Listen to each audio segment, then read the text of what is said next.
to give you an overview of what services and products that Pestech is doing. We are quite unique counter in the Bursa, providing services to utility in the space of working in between consumer and the power plant. So this is some of the work that we do.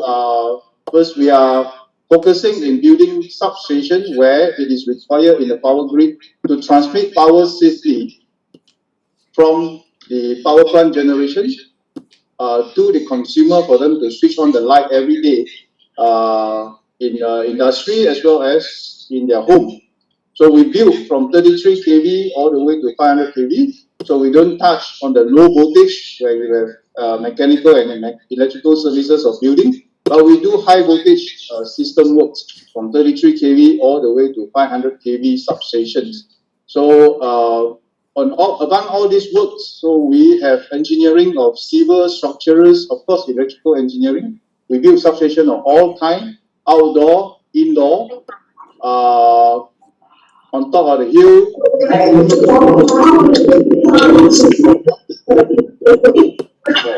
Okay. So we.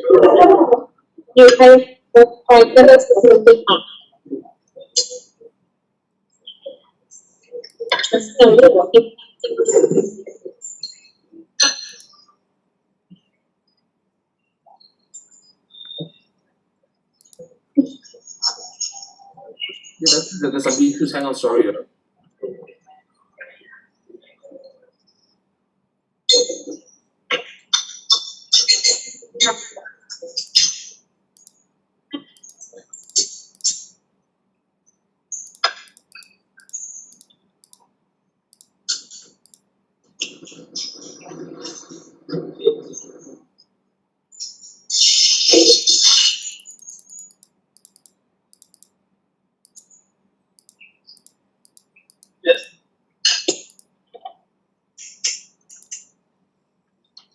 Sorry, everyone. Hang on. Let us.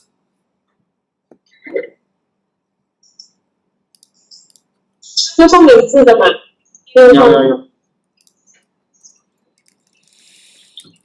Oh, you're back on the. You got all back on the link. Sorry.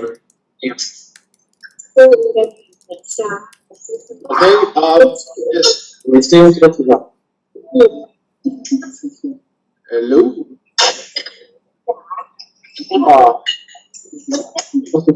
Sorry for disturbance. I'm trying to look for the person. Yeah.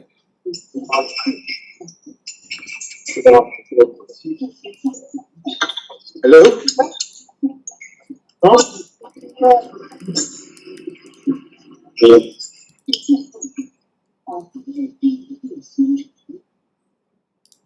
Vincent, can I continue? Yes. Sorry. Yes, go ahead. I think I managed to unmute that person. Yeah, sorry. Go ahead. Oh, sorry about that. Sorry, everyone. Okay, thanks. So other than substations, of course, everybody know now that electric power is transmitted to transmission line. So we also, not forgetting that, we are able to build transmission line all the way from 33 kV to 500 kV, and we're built in Cambodia as well as the region. So connecting 2 points in the network, so to give power to the community. So with that transmission line, we are not just doing subcontract or contract the whole thing out, but with our own expertise of constructing the transmission line, including optimizing the location of the tower from point A to point B, the design of the foundation, the tower optimization of design so that we don't use so much steel, so that the foundation can be optimized. So all this is within the capacity and also the know-how of the groups. So of course, we know power is transmitted also through cable. Yes, not forgetting that. Underground cable is also part of our expertise to lay and design the network underground, so it can be most efficient in bringing power from point A to point B. So again, we have done work from 33 kV up to 275 kV. We didn't do 500 kV because it's very, very seldom power underground cable is used for 500 kV level of works. It's very, very difficult to do transmit power at 500 kV using cable, underground cable. So, but a maximum of 275 kV is what we've been seeing all around the region, from Malaysia all the way to Southeast Asia, every country.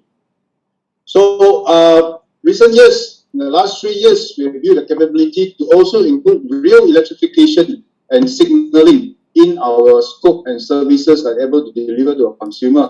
It's an inorganic growth because while we are experts in building the transmission line and also substation, we are now bringing power to the train so that we can bring commuters, city commuter around for a community that is growth to a certain stage. So yes, real electrification is also part of our services right now, and also signaling, which is responsible to manage the train system so it doesn't collide and is safely bringing commuter from one point to the other point, and where to stop and when to go. We need the correct schedule. So signaling is also part of our work together with, of course, our technical partners. This is currently Hitachi. So with that, we also go into power generation. In the conventional generation of thermal, so we work on the upgrades of a control and also the balance of plant in electrical parts. So we don't do the civil works and all that yet, but we are able to deliver services to TNB at the moment, competing with MNC, like those conventional power plant control guy, the generator control guy, but delivering service as a system integrator to TNB and also to utility around the region. So that is the conventional power plant. But we also doing power generation, and actually want to promote this to building renewable energy plant, for example, solar. And at the meantime, we are also talking to a few parties to be able to do waste to energy. So power generation is also part of our scope. They are winning the group. So other than that, of course, we do have our products to maintain competitive and to be able to system integrate all kind of technology. Pestech Energy is our product group that can deliver control protection system for substation in the grid as well as for real electrification. So we have products from 11 kV all the way to 500 kV control system, as well as the assembly of we call it power circuit breaker. At this moment, we are able to do up to 33 kV. So you see the picture on the right, those are the panel that is now delivering to MRT2. So next time when you take MRT, actually it is using our breaker to supply power to the train. So with that, at a glance, basically, Pestech services and product is focusing in building electrical infrastructure, our power grid, and also to the transportation system. With this, we are operating in an area of growth because modernization and urbanization will continue, and with that, we can predict this additional asset which is required to bring electricity all around the region. So, in fact, we are lucky to be serving this sector of the industry because the demand always will be there, because nobody can deny that urbanization and modernization will continue. And what is fueling the urbanization and modernization is electric power. So the challenge is just where do we get the power? So at a glance, the group is focusing in delivering this to the utility so it can serve the consumer. Right? So after knowing what we are doing, so let's talk a little bit about the main business segment of Pestech. Currently, Pestech has three main business segments.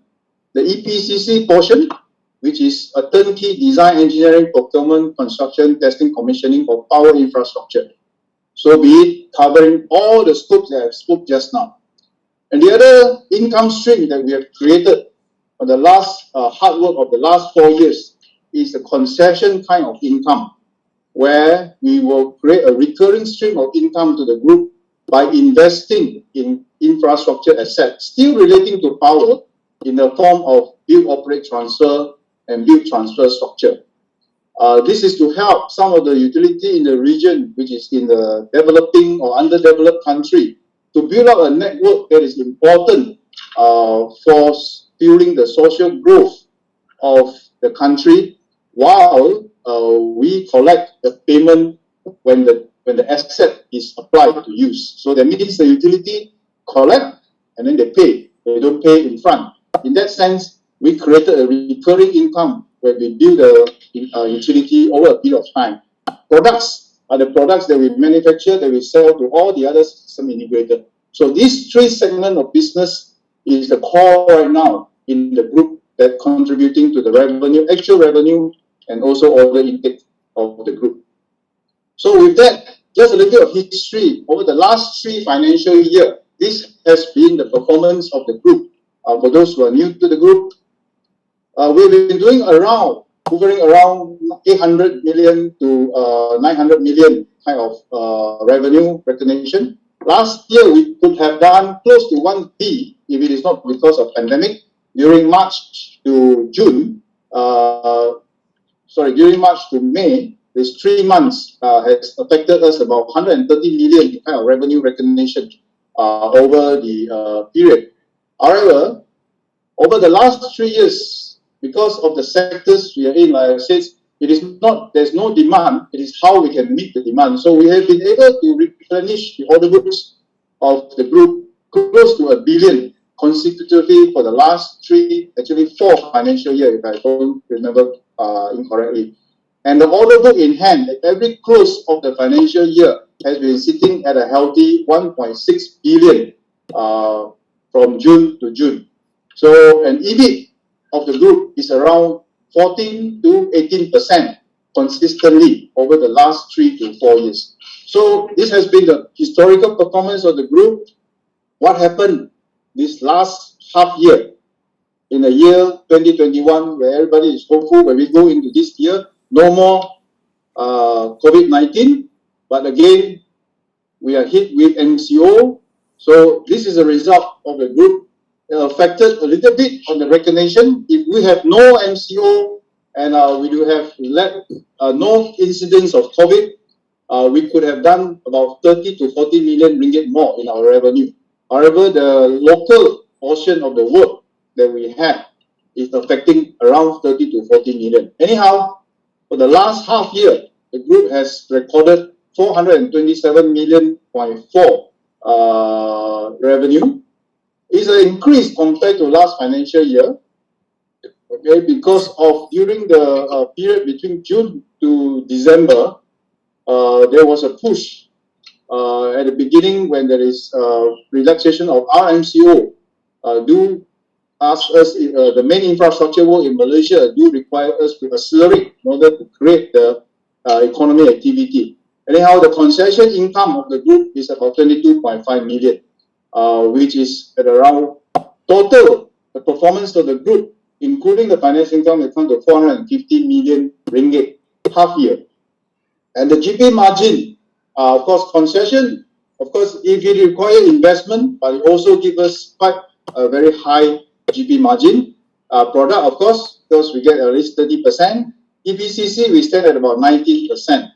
Okay, concession is very high income. Concession finance income is quite high because all the cost has been cost out during the construction period.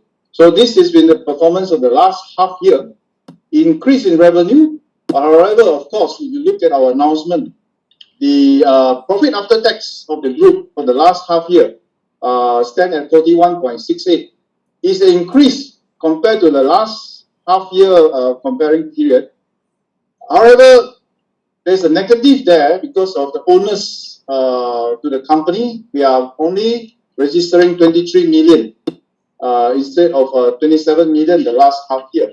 Our NCI has increased because we do have concession partners so it goes to 18 million the last half year. I will just analyze a little bit more insight on what happened on the owner's side. So as you can remember, we have concession income. So when we concession income, we do have investment required. So with that, over the 4 years, we have created in our group US dollar asset is waiting for collection after our completion of a few concessions, which I will go through afterwards. We do have an unrealized forex loss in the books. It's a kind of like a paper loss that we have to report because of reporting in ringgit, Malaysia. So we do have an unrealized forex loss of close to about 15 million And because this is a concession asset or US dollar asset that we have created due to the concession work, it doesn't share with anyone. And it all completely belongs to the owners of the group. On paper loss, 15.3 million. If we add up to this, and there's no US dollar loss further on the Forex compared to the last in June, which is 4.2, which is in December or reporting half year at 4.01. Our owner's core performance portion is actually 38.43 instead of 23 just now. So therefore, in fact, ladies and gentlemen, the core performance of the group contributing to the owner's part of the group is actually at a 42% increase if we compare half year to the corresponding period last financial year. So with that, a little bit of insight of the performance of the group in terms of revenue for the half year. So we look forward for the next half year of performance. We are very confident that it will hit close to 900 to a billion ringgit, provided the MCO and the CMCO doesn't go back to really full MCO and the cases of COVID increase again. However, we are very hopeful as per everybody because vaccine is here and vaccine is all around the region. So let's hope for the best of what is going to come this next next half year. All right. So I talk about unrealized loss, which is a paper loss. So let's touch a little bit on the really important point, how the group is managing the forex. The realized forex gain is actually positive. The realized forex is actually recording gain over the few financial year. So don't worry. What we're trying to tell you is we do have instrument, we do have ways to manage and watch the forex exchange rate, and we have been recording positive in terms of realized forex gain over the few financial year. So give us some time. Of course, we do have to report unrealized forex loss and gain. Depends on the US dollar exchange because we do have US dollar income and US dollar asset. But definitely, the group has a way to manage this risk. All right. So with that, a little bit of insight into revenue. Just want to share a bit more on just to tell you guys the prospect of the company. We have to look at the work that we do, isn't it? So what is the current project of the group? So I'd like to show this slide because we do have announcement recently. Other than the job that we win, additional job, we do have announced also a mutual termination of a job that we win in Fiji. So it is a new market for us, a new country, and we won the job just before the pandemic. And during the pandemic, we do send people and visit Fiji. Very nice country, very little cases of COVID. But it's very difficult to go because of COVID. So because of that, during the negotiation, after we got the letter of intent to conclude the contract, we are not able to come to a concession or consensus about a work schedule that is possible to maintain, given the risk of the pandemic, a new market situation for us, and we have no people on the ground set up, different from what we have in Cambodia, Philippines, Papua New Guinea, even Myanmar. All right, we do have people there. Therefore, both parties agree to mutually terminate the contract. So that is what happened in Fiji. So it basically like we have known each other, we like each other very much. We already engaged, but let's not get married now. Get married next time. So that's what happened in Fiji. Just to explain a little bit on our action in Fiji. The kind of job that we do, we're very proud. The group have already successfully moved into delivering smart meters for utility. And the success, of course, with our own country utilities, we have delivered close to about 130,000 meters. The balance of it very soon we are delivering at this moment right now.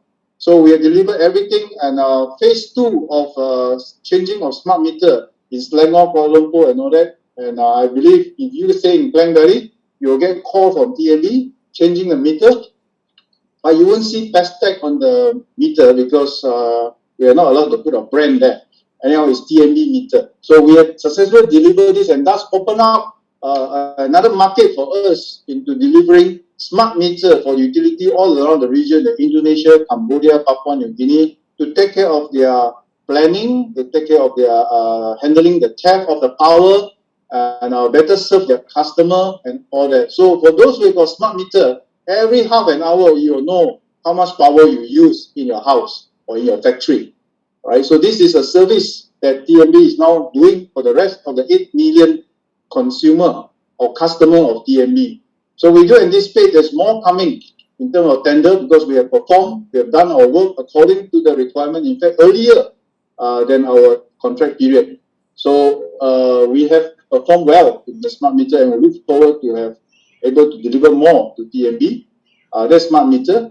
Mobile substation, I'm very proud to show this one because we have successfully put ourselves into very few system integrators that are able to deliver substation on wheels. So if you look at it on the right, the prime mover at the back is a trailer, and the trailer, on top of the trailer, is a substation itself. And where we send this one? We send this to Iraq under a JICA-funded project by Japanese government. Because Iraq is war-torn, so they require this kind of very fast come and very fast go substation. So in order to put this, you put transformer, you put all the equipment on the trailer and pull away by a prime mover, and then the box of container will give you connection to the consumer at a low voltage. So anytime you can run, or anytime you can come. So it's a good solution, and actually very good for remote area as well, for those in the desert and all that. So we have successfully delivered this last month. Okay, yeah, one of the things I like to show about this Go My project is because this project is one of the very classic projects that we win just before the pandemic last year, and we finished last month during the pandemic. So it's proven that infrastructure too can be built during pandemic as long as the government allows it to work, right? So we do have control put in place, and we successfully deliver this to the gold mine. So, ladies and gentlemen, the gold mine, the first gold mine in Cambodia, is now supplied and powered by Pestech. So hopefully this will contribute to the stock of gold and reduce the gold money, gold price in the world market. So this is what we do. We bring power to the places it's required, including mining. Because if they don't have the power substation there, they would have to mine the gold using diesel. It's a disaster to the environment. So we bring the electricity to them, they can do the job. All right, then we completed gold mine. One interesting project that we have right now, I'd like to show this one for the north in Kedah. We are building a substation. This substation is significant. Why? Because this substation is going to be a branch in the network that take care of 2,000 megawatt for TNB. So we are very proud to be associated with that, and this is a critical asset of the nation. So people who work there has to be made known to police and the army, screen through, then only can go. So this is a contribution of the group again into participating in nation building in the region that we work in. So this is the whole aerial view of the site. Okay, and then in this one, this also is the first substation that we managed to convince TMB, our utility, to let us use precast construction method into building a substation, which commonly outside is called IBS. But we can't use the standard IBS because it is for substation. So we have to design it to cater for a substation requirement. So we call it precast construction method of utility substation. And with this one, we actually go into sustainable construction method because we use less labor, because there's no more plastering and brick laying and stuff like that, or rebar bending at the site. It's all precast.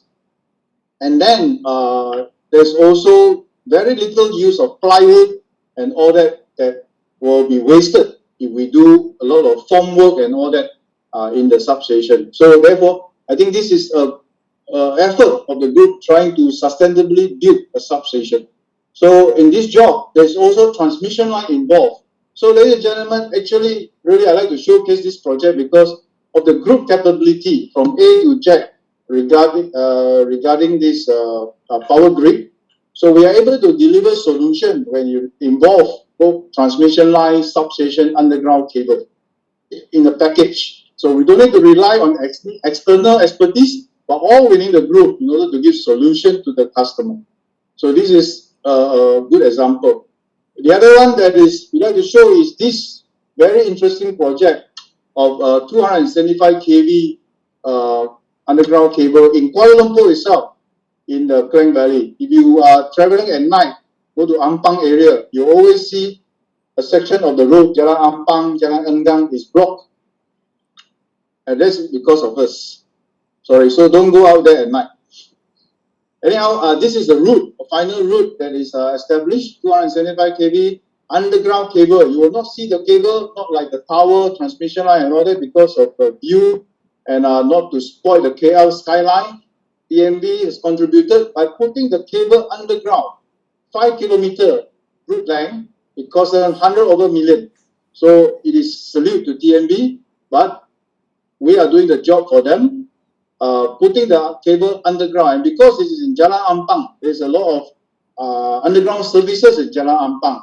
So how do we manage and lay the cable? So ladies and gentlemen, we have to do HDD, so-called, I don't know what is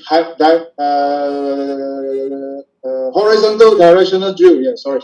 Okay. So horizontal directional drill is deployed in this job because we have to go down as deep as 5.5 meter in one area to avoid all the gas pipe and other services underground. 5.5 meter, ladies and gentlemen, this is about 3-story deep. Okay, and we don't even see it. We just use a machine, go in and remote control and turn around. If you can remember the route, it is going around. It's not a straight line. Yeah? So this is again a technology that we are able to deploy in order to design underground cable route. So very interesting job, and I've learned quite a lot in this one. Anyhow, we work with the Korean called Taihan cable, and they delivered all the cable actually to Malaysia. So all this is somewhere in Kuala Lumpur. We can't tell you where because it's strategic. I don't want anyone to bring a lorry and go and sell the copper, but cable is already in Kuala Lumpur. 70 drum, 5 meter diameter. So this is just a pictures of the work. So other than power grid, of course, right now the big thing about Pestech is we have successfully gone into real electrification under Pestech Technologies and Berhad. And ladies and gentlemen, we are the one who deliver the electrical package to MRT2 project. And this picture, I took it underground, 40 meter underground, 10-story in Chan Sao Ling Station. Alright, so this is how Chan Sao Ling Station look like now. In the future, you will not see this. You just see a train. You are sitting inside with aircon.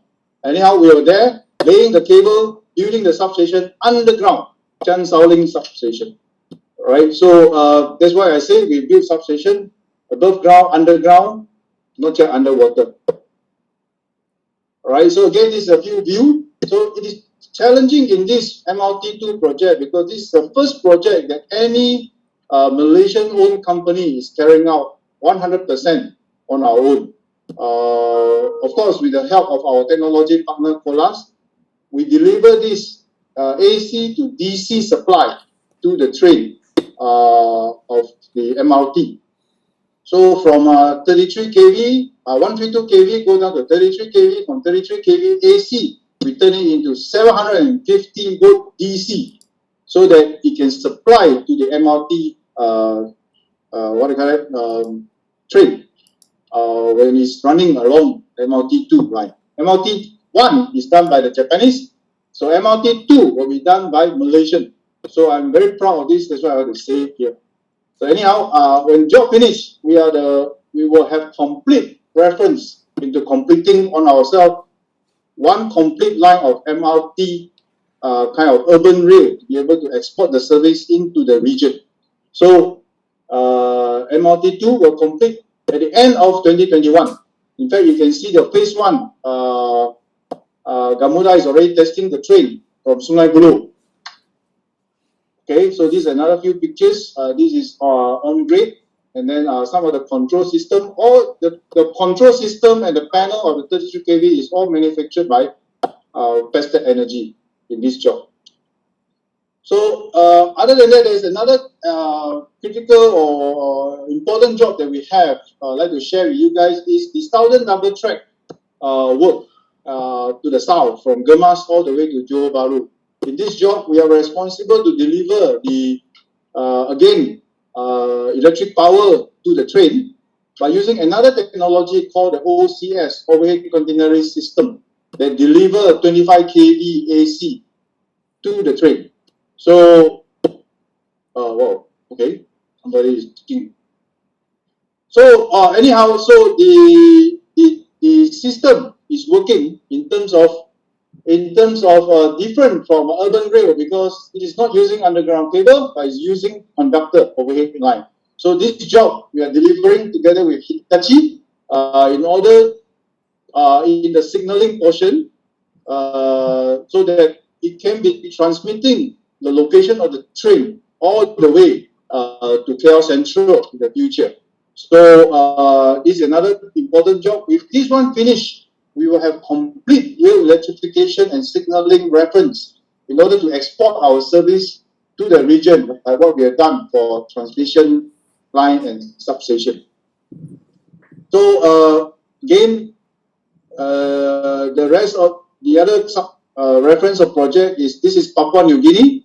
So not only in Malaysia, of course, this is proof that we are doing work also in the region. Papua New Guinea, we're building a substation and also transmission line. And this job we also is executing during the pandemic. Ladies and gentlemen, this front you can see the hill and the mountain of Papua New Guinea is not like in Malaysia. There's no heavy growth, very clean. So you can actually have a horse riding there, very nice.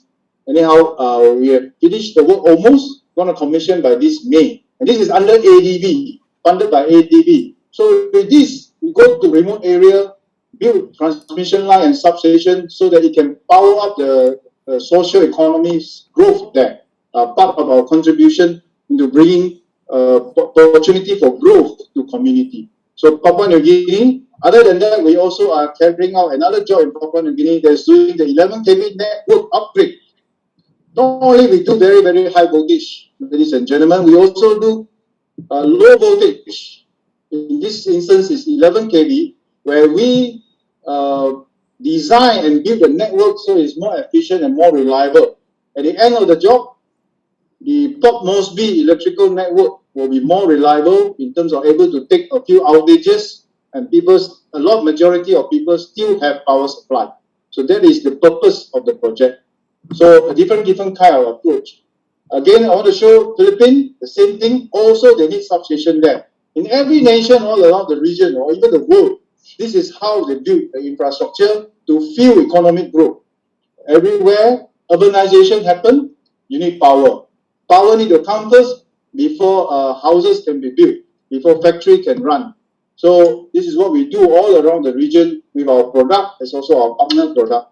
So other than that, this is generation. We are now currently carrying a job of upgrading in Kappa on their 300 megawatt coal-fired plant.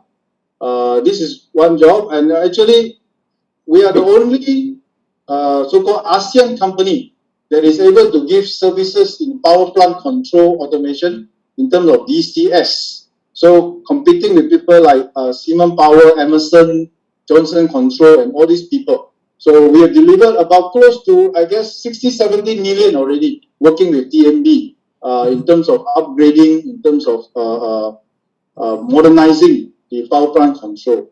So current job we are doing is Kappa Energy as well as Batu Sapi in Sabah, right? Other than that, we also have the capability of doing EPC of actually solar farm. Large scale solar farm we are currently doing is a 20 megawatt in Cambodia. And recently, we also concluded the taking over as a developer for this large-scale solar.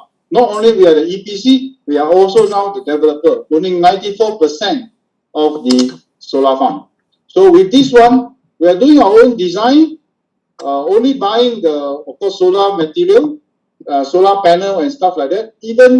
And this job, we're including the interconnection to the EDC grid, of course, a 6-kilometer line at 22 kV. So 22 kV line with a 22 kV substation, piece of cake for our engineers. So we are doing it ourselves in this build up and interconnection. And again, civil work done by us with our civil engineers designing the structure to install and hold the solar panel. And again, we are doing precast method. And you can see, the sharp edges at the bottom. This is to be used so that we can construct the base of the solar panel. So we build the base ourselves and also the rail, and then we put the panel together. So actually, a solar farm, a large-scale solar farm, is a Lego system. Once you can build a 20 megawatt, you can build 400 megawatt, no problem, because it's just a Lego, right? So we can compete in this area. Other than that, we are also building the containerized solution substation for large-scale solar farm. And because of environmental concern, we changed the transformer to the dry type of transformer instead of using oil transformer, where there's a possibility of spilling the oil due to expansion and contraction of the power supply. So get rid of that requirement so that it's really a sustainable, eco-friendly, large-scale solar farm. And also, we decided not to connect to any grid supply for our auxiliary services by using our microgrid technology, which I'll share with you guys a bit later. So the large-scale solar farm will be built according to our know-how and technology. So that's all, some of the major projects that we have. I couldn't show all, but basically they give you the idea of what we do. So we believe the next 10 years, even in Southeast Asia, opportunity to build and construct electrical infrastructure is plenty. And in fact, World Energy Agency is predicting about 20 to 30 billion US dollar is going to be invested into infrastructure, electrical infrastructure for the next 10 years. So we are in a space where we can only blame ourselves if we cannot grow. But if we have the service, it is the same everywhere because it's physics. E equal I square R. Is it? Energy. Okay? Anyhow, I want to touch a little bit on our gearing ratio, ladies and gentlemen, because our books, because of our turning into a concession kind of revenue, we have invested in the concession asset as of 2020, close to about 700 million ringgit. And because of that, our debts in our books, if you remember our annual report, we have a debt of close to 1.2 billion. Sorry, 1.2 billion. And out of the 1.2 billion, 715 million is actually investment asset, which we are going to collect over the period of about 25 years, but majority of it will finish in 8 years. Only one project, the Kampong Cham Prache project, it will take us, is a 25 years concession. The rest of it is about 7, 8 years. And the Siam Reap Order Manche is about 4 years. So we're going to finish very fast from that one. With that completed, actually, this BOT and BT project, we have currently 5. And we have actually, lucky for us, we have completed 3 concession projects. One is Kampong Cham Prache, Order Manche, Siam Reap, and then Siano View, Pek Chang. And all is COD. And these 3 projects, in the last few months, we have been collecting every month $3 million US a month from the utility directly to us. So for half year of financial year 2021, we have collected 63.4 million. And this collection is ring-fenced with the debt that we carry and invest for the concession project of 715 million. So again, just to tell everyone, our debt in the group, which is at 701.2 billion as of end of financial year 2020, it is not something that we do work and cannot collect. We do work and we collect with premium over the next 25 years. And over the next 25 years, we are able to collect in terms of ringgit at a value of 2.4 billion, while we are only investing 714 million. So as of first half right now, our gearing ratio has dropped to 1.64 because every month we are collecting $3 million because of the 3 concessions that we have completed. And we are watching our gearing ratio so it doesn't go beyond 2.5. However, if we take a benchmark of 2, if we have another concession that we can come in at a concession income and concession with revenue and GP margin of about 40%, just now I show you, we can take on another 245 million as of right now, the gearing of 1.64 before we touch 2. So we are very positive about trying to close another concession contract if there is available opportunity. So that's what we have for the gearing ratio concern a little bit. So other than the core project, the core income, of course, the group doesn't forget about our responsibility of sustainability. And in fact, we have a lot of opportunity to go in that because like I said earlier in the presentation, the use of electricity will definitely increase. The challenge is how to sustainably develop electrical power availability. So what are our efforts? So we have done a few things. The first product that we have, and we actually have rolled out, is called distributed microgrid. So this is harnessing nature for power sustainably. So how do we harness the nature to get power sustainably? So we are trying to do microgrid. The microgrid is to supply to area that is not having grid connection. So we use hydrogen fuel cell and also supercapacitor technology in order to achieve that, so that we move away from the diesel genset as well as battery technology. Okay, and we are one of the partner of Enapter, who has got hydrogen electrolysis technology and also energy management system that's able to deliver such a system. So in a nutshell, how does it work? It started with solar panel, enough sizing to be able to generate power during daytime and sunlight available, to go through an energy control system that will distribute the power from the sun in order to do electrolysis of the water. And this is just normal water. It is not filtered water or anything. So this water will go through electrolysis and it will separate, becoming hydrogen and air. And the hydrogen will keep it and store it to a certain capacity.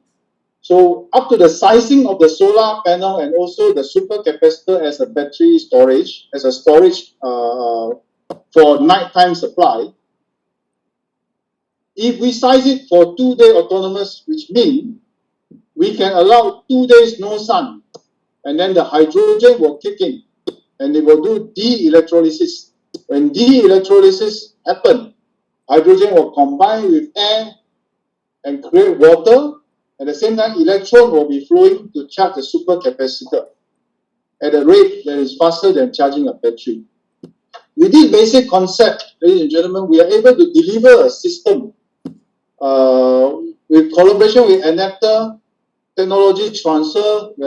We are assembling and manufacturing the system in our factory in Bukit Beruntung and delivering it into places that require this kind of microgrid that is far away from the electric grid. So we have done that for Tapa in Cameron Highland, for Orang Asli village. But at the same time, we have successfully concluded two systems for a remote island in Papua New Guinea. powering up about 40 houses in the village. Currently, they are using diesel genset, ladies and gentlemen. About 100 kilowatt only required. So we are delivering a system there using water, hydrogen fuel cell, super capacitor, and the solar panel in container system to them, so they can have 24/7 power supply with 2 days autonomous supply, which means if 2 days continuous no sun, hydrogen will kick in, give them supply for another 2 days before the sun come out. Total 4 days no sun, then they stay in the dark at night. All right. So anyhow, we delivered and secured one for the village, another one to power up a hospital in the same island, which is serving about 1,500 people and using diesel genset. Very expensive because they need helicopter to bring diesel there. So a microgrid solution will give solution temporarily to this island before the economic activity pick up because of 24/7 power, and the grid is justified to come from the main island of Papua New Guinea, where they will bring submarine cable and everything and bring more reliable power to the island when there is more activity, more tourism and all that. It is a heaven day, a heaven there, because it is very few people, and they are all on diesel genset. So all this will change after we deliver this job this financial year. And this tool system is only costing them at around 5 million ringgit instead of tens of millions of ringgit required to bring submarine cable to the island and give supply to the community there. Right? So this is part of our solution provider in terms of approach to sustainability, generating electricity for community. So our focus is to continue to promote this to the community and industry, to move away from relying on diesel genset, and then we want to provide reliable energy storage solution by moving away from battery technology, because battery technology do have a problem in terms of in terms of this reliability and how long it will last. Okay.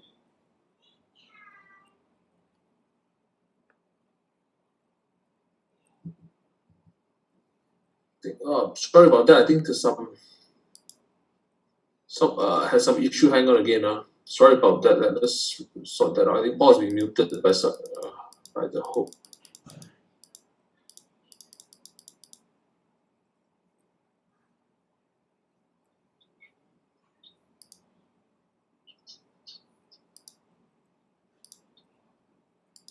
All right. Sorry, did I say something wrong? Why somebody mute me? No. I think there's still some disturbances. I think there's some All right. Okay. So just come back a little bit on our approach to renewable energy is to provide solution, and of course we can build large scale solar farm and all that when there's required, and we do have the technology and we know what to do, but we feel our worth and our value add is providing solution for supply of energy to the places there is no electricity grid yet. All right, and also due to our BOT experience and our bill transfer experience, we are also promoting to industry and to farmers who are interested to convert into to go into sustainable industry growth and also sustainable farming, to turn their reliability to energy in towards renewable energy of using solar and also waste to energy, so that when we do a BOT solution to them, creating sustainable growth and sustainable farming, we will solve the technology anxiety of them and also cost of maintenance, all right, while they enjoy owning the asset after the BOT period. So this will be our approach towards promoting use of renewable energy. And also, we will continue to explore with technology partner, like I said. The other very interesting part of renewable energy for us is to create a circular economy by turning waste into energy. So there's a few opportunity right now available in Malaysia, which we will participate. The Bukit Payung and also Sungai Dua tender that KPKT federal government has called. So we will participate that and bring in technology from Finland in order to create this know-how in a Malaysian context. So that is the part of the generating sustainability of energy. And the other one will be, there's a lot of talk on EV charging. Yes, we do EV charging. And of course, I want to bring everybody a little bit back into why we see EV charging is an opportunity, right? And why we are going into EV charging. Okay, so basically, I feel if you look at this chart, this is from the Transport Commission of Malaysia. The carbon emission contribution, a different sector in Malaysia. Power station is 37%, and other part, the big part is transport, 26%. Okay, all kind of transport, 26%. Okay, if you look at how to reduce this carbon emission contribution to our country, it is quite impossible to cut down or to ask the power station to stop, and the industry may be difficult as well. But let's look at transportation, a 26% contribution of CO2. What is inside there? And from the 26%, another more detailed breakdown. Out of the 26%, 47% is contributed by combustion engine car. Right? So car is a low-hanging fruit of alternative solution if we can find in order to reduce carbon emission into our environment in the city, right? Because every day millions of cars on the road, and actually how much?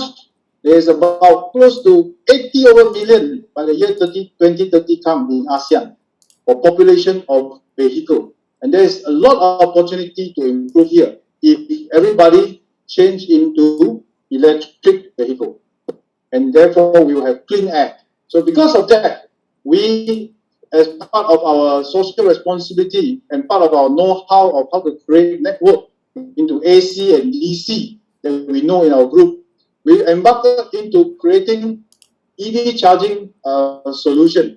Since 2018, actually, we started with a very small charging at 3.7 kilowatt. At 3.7 kilowatt, this charger can charge fully a car over 10 hours. And then over a period, now we have a 22 kilowatt charging station, which can charge fully a car or normal, for example, Nissan Leaf, in about 6 hours if you park there, right? And then we also have a wall-mounted type at about 7 kilowatt. We can charge a car at about 10 hours. And then we go into creating a platform, we call it OCPP. It's a standard platform where we can integrate many different chargers. And then, of course, then we go into AC. We can now plug in, a station can do 2 cars at the same time at 22 kilowatt, which is about 6 hours, you can fully charge the car. And recently, we have successfully created a DC charging that is very fast. Fast charging, 1 to 2 hours, if you are able to have a power supply network that can support this one. And this DC charger can charge Tesla. All right, which I'll show you a video afterwards.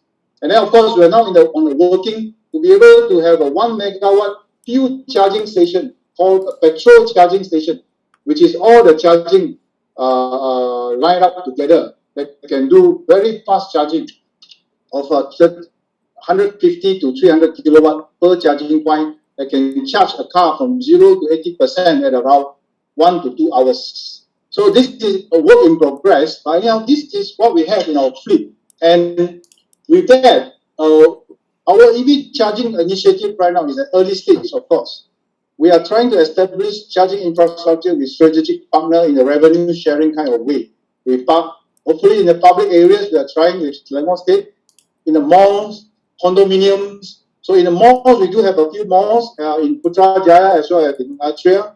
And we are actually looking at also promoting and giving solution and a proposal to island, for example, Pangkor Island or even Langkawi, to have a electrical infrastructure, to have EV charging network, so that we can promote green eco-tourism. So of course, these are all work in progress in terms of education, in terms of motivating the authority to adopt EV charging initiative. Other than that, we also have an open charge point protocol, because we found, before we come in, we found that there are many charging stations that they are all proprietary. They are not talking to each other. So we created a platform that's giving interoperability between different kind of manufacturer of charger. So, and then you don't have to be a member of a group, for example, Charge EV. You have to be a member before you can charge. If you saw Charge EV charging point. So if you have this OCPP, all you need to do is download the apps, find the charging station, and then go there, start charge, stop charge, and then see how much you have to pay. So this is what we have right now, and working with TMB and also some of the mall operator to create this charging platform. So this is a apps that we have. In fact, you can see My EVC, Park Easy is one of the people who use these apps right now. So this is Tesla, this Model S. So we have tested this and charged Tesla using our DC charger. Remember just now I said we have now a DC charger. We are using this and it start charging, and it's proven right now. We can have, as long as there's highway operator or there is a mall that is willing to explore this, we are able to have electric charging point manufactured by a company in Malaysia that can do charging station. So, ladies and gentlemen, quite exciting actually for me. But of course, this is not our major focus right now, and we hope it's coming earlier rather than later. And you all need government, industry player, and public to come together to want to switch to EV, because it is a low-hanging fruit. We can reduce carbon CO2 in our environment. So that is about our initiative. And then what is the prospect of this industry that we are in, Pestech? All right. So just to give you a bit of perspective, in a smaller view, okay, as what we have announced during our quarter result, our order book right now in hand is 2.2 billion ringgit, which is, I think, one of the highest because of many initiatives all around the region, or the government that is stable, are already starting to look at investment into infrastructure in order to kickstart the economy. All right, so that's why we do have an order book at this moment, as of cut-off of January this year, at 2.2 billion. All right, so we are very positive in the outlook that this can last us maybe probably until 2023 financial year, all right, or 2022. However, you do remember, historically, we've been closing new contract every year in the region of about 1 billion ringgit. So more is yet to come, because infrastructure build-up in Southeast Asia, where we are focusing, is not going to stop next year. It's going to continue, I believe.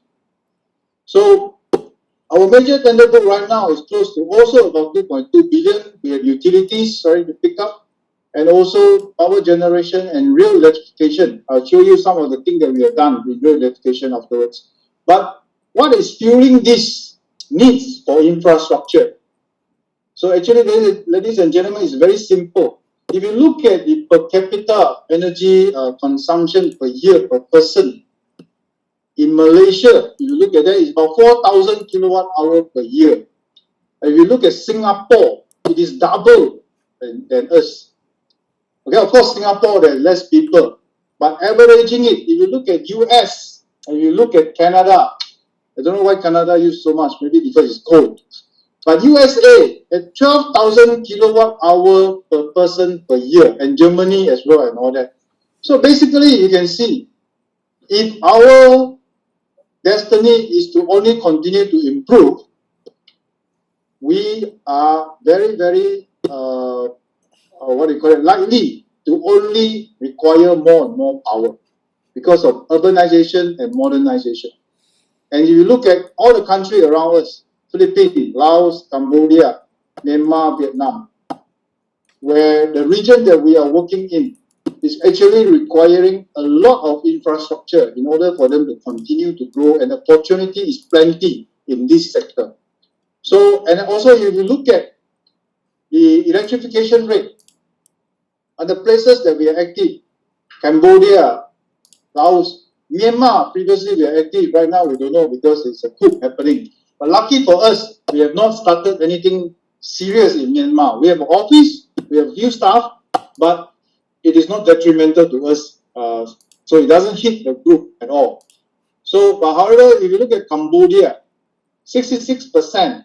So there is a lot of opportunity for us to promote our microgrid there, so that to help them, to help the utility to be able to give power 24/7 to their people, but do not have to invest heavily into bringing transmission line and substation in a big scale towards the area there is no electricity, and in the same time delaying the destruction to the environment in a way.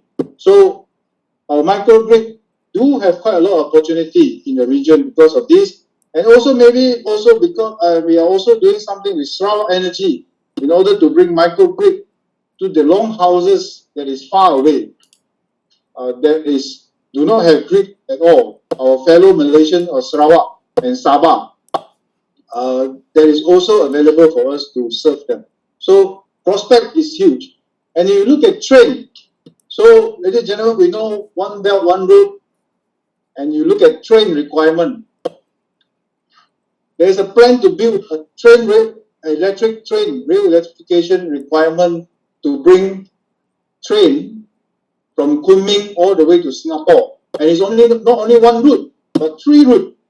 So there's 3 routes proposed, and 3 routes is working on it. So plenty of opportunity for us to go out, and that's also why we have invested and we have tried our very best into creating this new segment for the group in order to serve the real electrification which is required in Southeast Asia, not only in Malaysia. So we are very proud that we have achieved so much in the rail electrification over a very short period of time, thanks to our Pestech technology colleague. So opportunity is a lot there, and some of these are just some of the tender we have done in TMB, and TMB started to pick up the activity and also look at how to create economic activity in Malaysia. Now it's now starting in the last few months only. And there's also opportunity in the region. Papua New Guinea, there's a solar farm that we will tender, 11 megawatt, right? And ladies and gentlemen, we are in the region.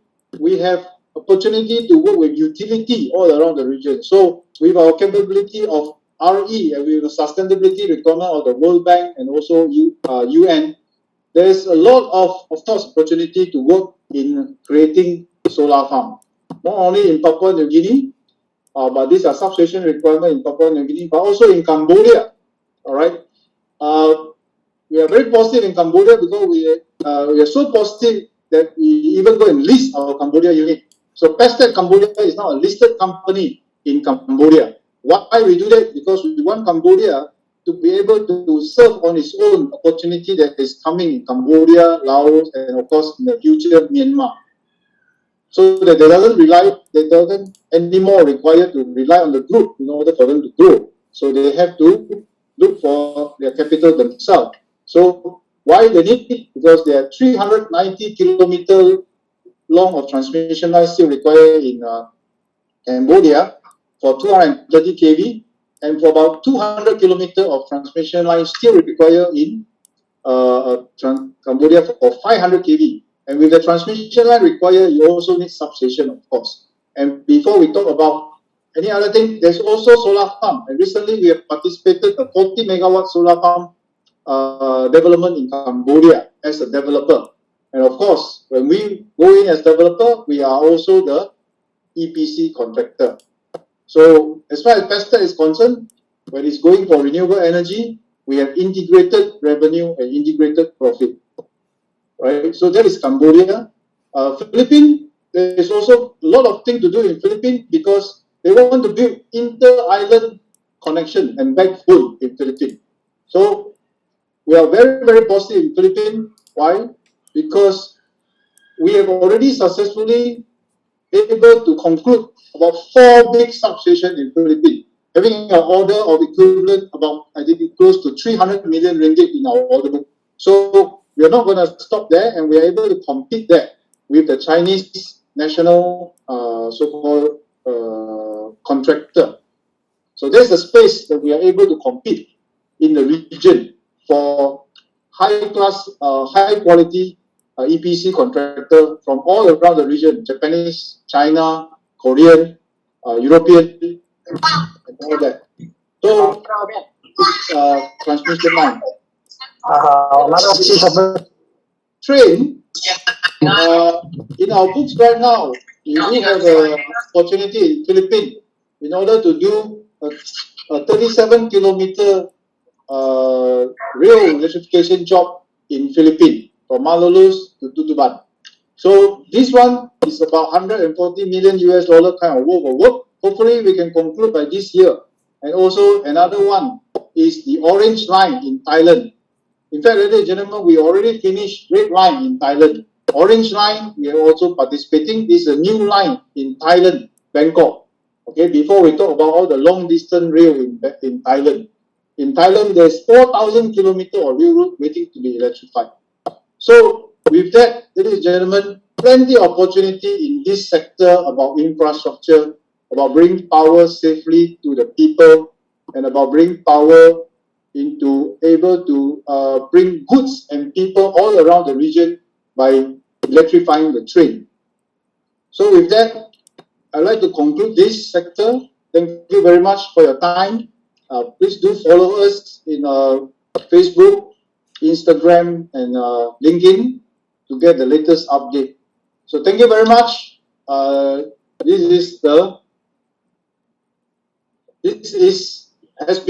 This has been a session of sharing by Pestech on our result and our outlook.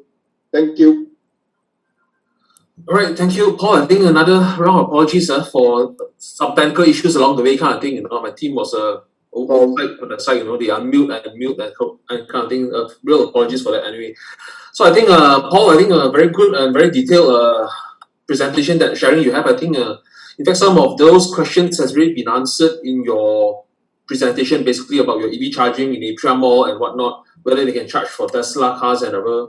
I think quite detailed. So let me run through again which are the ones that you have not answered them. I think. I think one of them is they probably just ask who are your competitors per se, so called. Okay, yeah, Vincent. Of course, our competitor are all the infrastructure builders. So they are from the nearest guy in the region that we see are from Korea, Japan, China, first tier EPC, of course, and then the other people that is from Europe.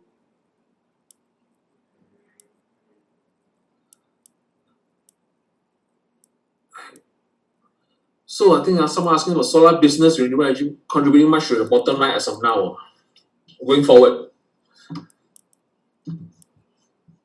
Sorry. They were asking. Someone asking us, why is Pestech not going to Malaysia's solar farm? Your consumption exposure of 50 million in Cambodia. How do you mitigate this concentrated risk? From Simon. About can you repeat again the question? I think they're asking about the concession exposure of 750 million in Cambodia. How do you mitigate this concentrated risk?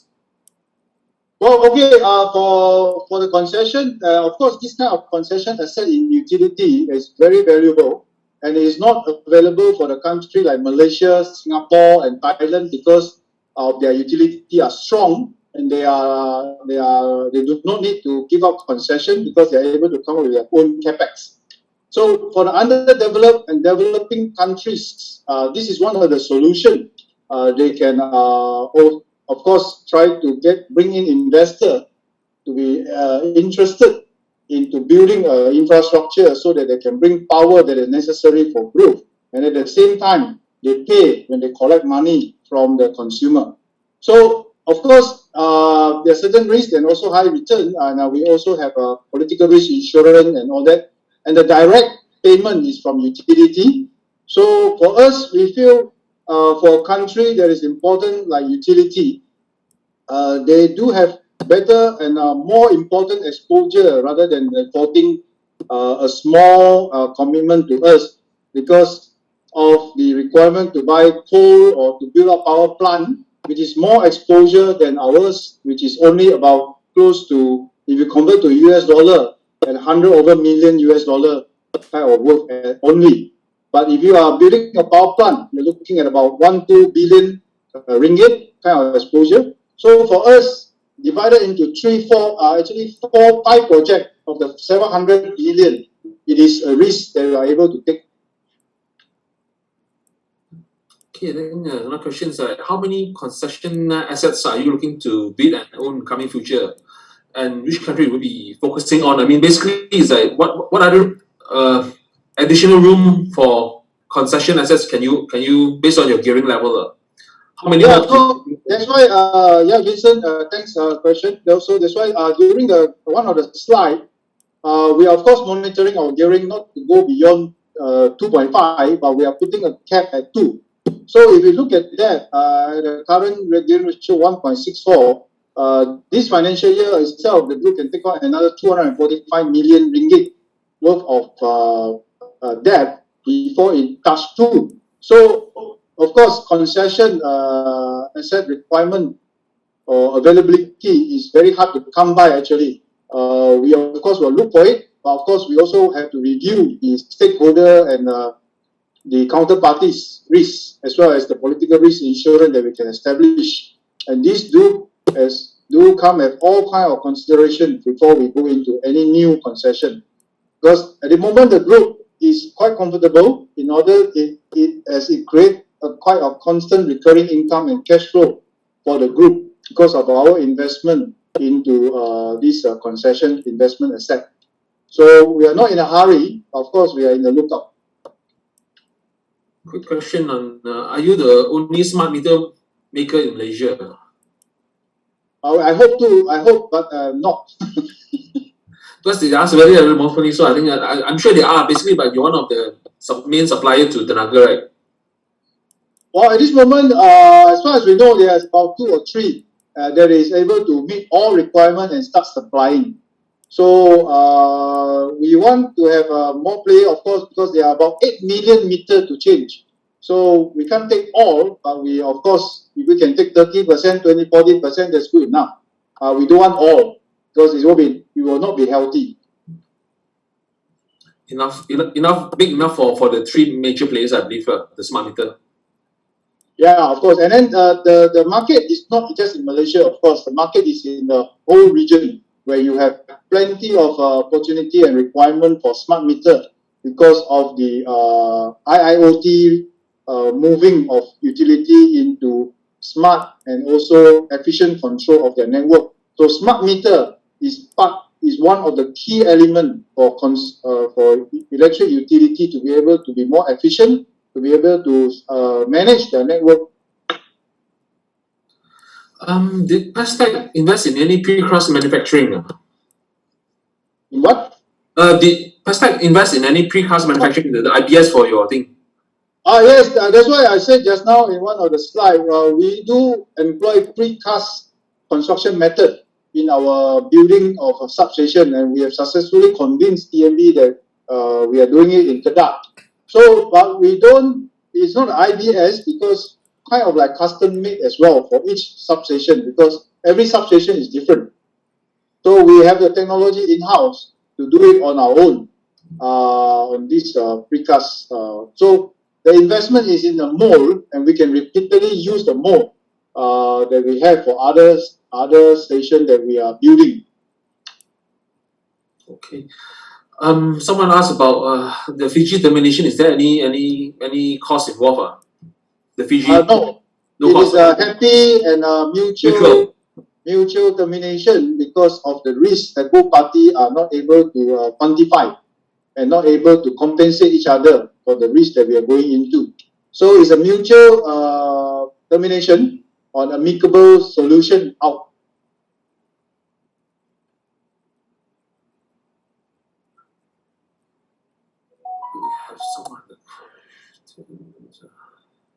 I think lots of positive comments, impressive presentation, good results and whatnot kind of thing.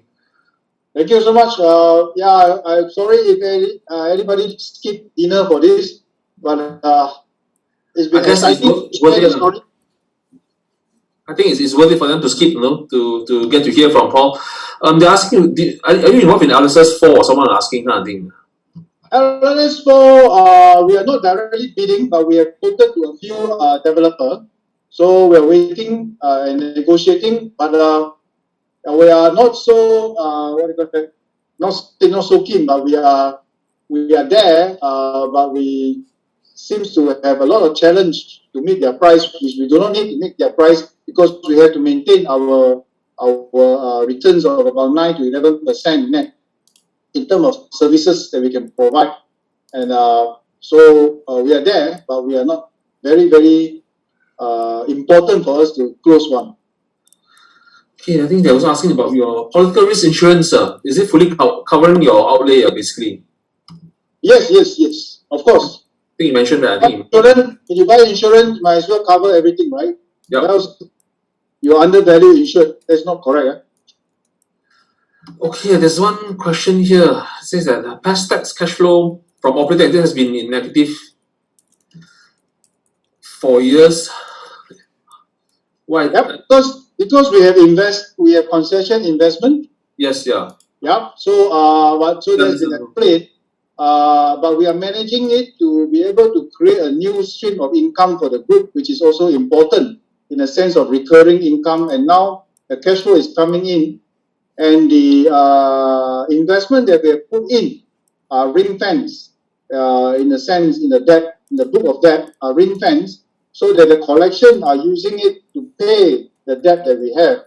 So it is not like next year or next month we have to pay all the 700 million, but it is already a program with the financial institution to be able to collect and from the utility and directly pay them and with some balance to the group for the next 2-3 years.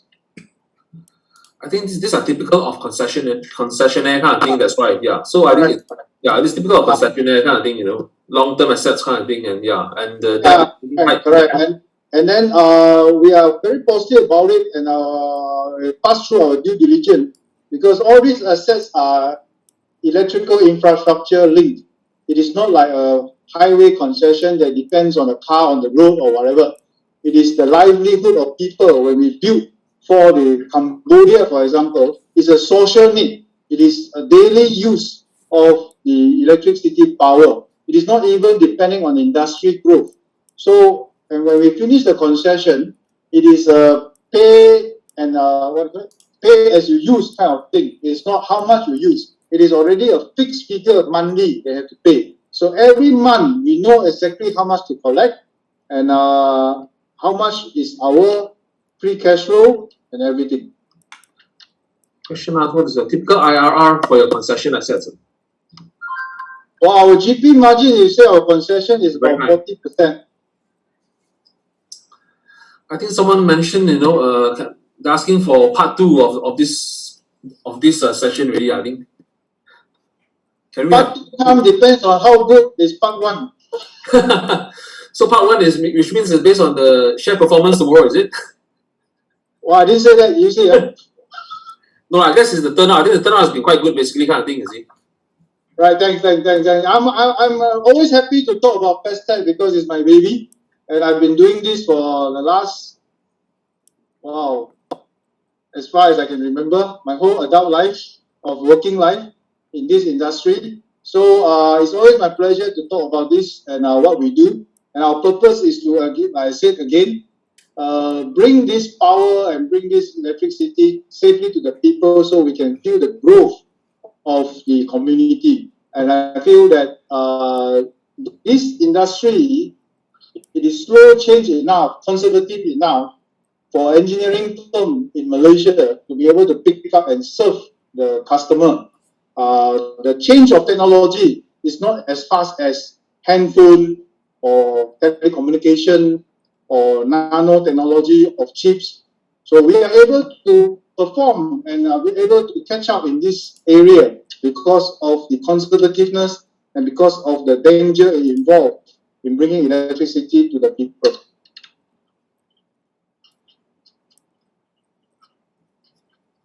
I think another question asking, any chance of revenue to achieve 1 billion in the near term? I think very soon, right? I believe. I will actually believe, but these last 2 years, there's another element called COVID, which is catching us here and there. Of course, with the community and international effort, we feel very, very positively we are able to deliver. As if you look at our order book, we have 2.2 B, and hopefully by end of the financial year, we are maybe hoping we can reach about 2.6 B order book going into the new financial year. And this financial year new order intake will definitely be about 1 B and above. So our 2022 financial year, we've been doing this for 1 B, and we hopefully will still be another B coming in. Because there is a lot of substation and asset to be built in the region. I think there's one question asking about the Furukawa project in Buda. I think it was just recently, about 2-3 weeks ago, you just secured that thing. I think haven't much. I don't think there'll be much progress as of now, right? I believe someone asked that. I think because it was just 3 weeks ago, 165 million. Yeah, not yet. That is the JICA project that we have tendered together with Furukawa, our partner. Yeah. So there is we announced that because there is our first overseas underground cable project that is significant in terms of growth for the group, because that opened up a door for us to be able to serve this kind of work outside of Malaysia into many places in the region. For example, Philippines, even Thailand. That opened quite a door for us. Okay, I think those are most of the questions that we have, and also I think it's been a long day for Paul. I think it's always good to hear from Paul. It's always very passionate to hear from Paul to talk about Pestech, I think. Thanks. All right. People to add, Paul? No, thank you for listening to me. And I said it's been a good pleasure for me to share. So I hope you understand the industry. We are quite unique in terms of the counter on Bursa. We are in the industry where it is conservative but high entry barrier, because the customer typically are utility, and all their heads will roll if there is no power. For example, if tonight there is a trip somewhere in TND, somebody has to answer for it. So this is the industry we are in. So thank you very much for listening. I hope there will be a part 2 that Rakuten can organize. Yes, certainly. For us to share if there's anything new. Thank you very much. Thank you, Paul. Thank you. Thank you, everyone. Thank you, Susan.